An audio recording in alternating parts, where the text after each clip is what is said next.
तो हेलो मेरे भारतीय साथियों, स्वागत है आपका करंट न्यूज़ 24 में।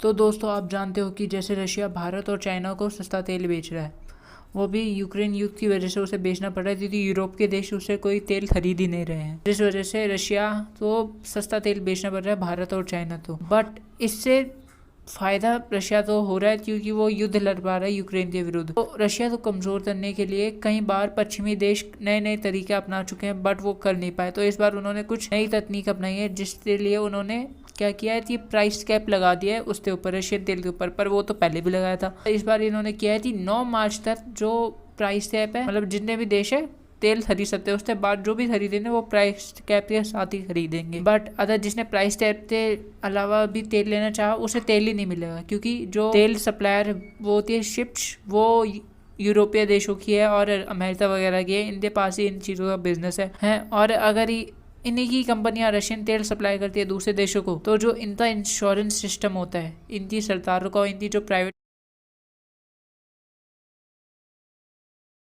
कंपनियों का इंश्योरेंस सिस्टम होता है, मतलब अगर ये तेल की टैंकर डूब गई तो उस शिप का जो इंश्योरेंस होता है, उसका जो पैसा मिलता है, वो उन कंपनियों को मिल नहीं पाएगा।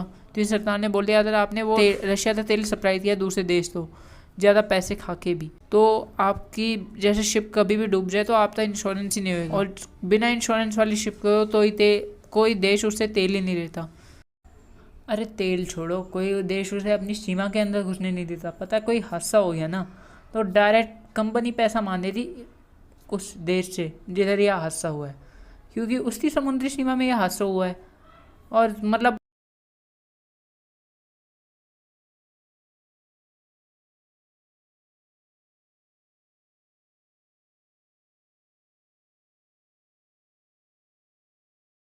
उसकी कोई ना कोई एक्टिविटी होगी जिसकी वजह से हादसा हो, मतलब वही जिम्मेदार होता है। तो उसकी समुद्री सीमा के अंदर तो तेल कंपनी का तेल डूब गया या किसी देश का कोई एक्सपोर्ट शिप डूब गया तो उसे पे करना पड़ता है। तो इस वजह से कोई बिना इंश्योरेंस वाले शिप तो घुसने नहीं देता कोई भी देश अपनी समुद्री सीमा के अंदर, पहले ही चले जाता है। तो इसका फ़ायदा पश्चिमी देश उठा रहे हैं। वो सोच रहे हैं तेल कंपनियाँ ऐसे तो करने नहीं वाली एक्सपोर्ट, अगर वो ऐसे एक्सपोर्ट कर देती तो जांच तो वैसे भी बैठी पड़ी होती है अभी से। अगर पाया गया है कि हाँ इस तेल कंपनी ने ऐसे एक्सपोर्ट किया है तेल रशिया का, बिना प्राइस कैप फॉलो किया, तो डायरेक्ट उसका इंश्योरेंस सारा खत्म हो जाएगा। यही रूल है।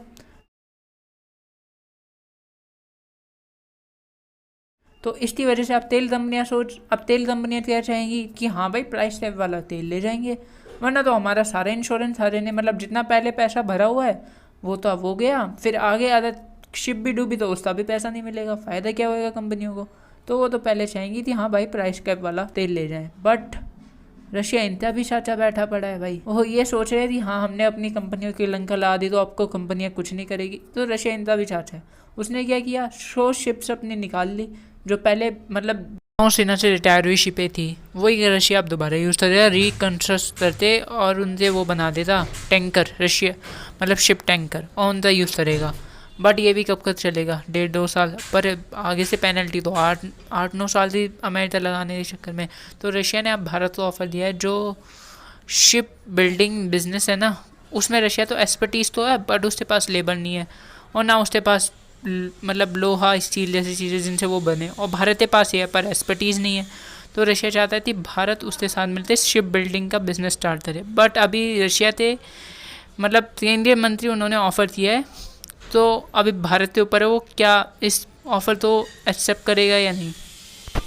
अगर भारत इस ऑफ़र को एक्सेप्ट कर लेता है तो भारत के लिए एक बहुत बड़ी अपॉर्चुनिटी है कि वो शिप बिल्डिंग बिजनेस में घुस जाएगा। जैसे चाइना अभी शिप बिल्डिंग बिजनेस में घुसा हुआ है, उसने 10% मार्केट शेयर दे रखा है, और अगर भारत रशिया के साथ मिलते शिप बिल्डिंग मार्केट में आ जाता है तो भारत के पास बहुत सी अपॉर्चुनिटी है। जैसे तो वो शिप्स बनाएगा, तो वो कार्गो शिप बनाएगा, तो वो अपना एक्सपोर्ट में मतलब एक्सपोर्ट में जो खर्चे लगते हैं वो कम कर सकेगा, जिससे मतलब जो हम दूसरी शिपों को पैसे देते हैं और हमारी देश की कंपनियों की होगी, जो पैसा बाहर जाता है वो देश के अंदर ही रहेगा।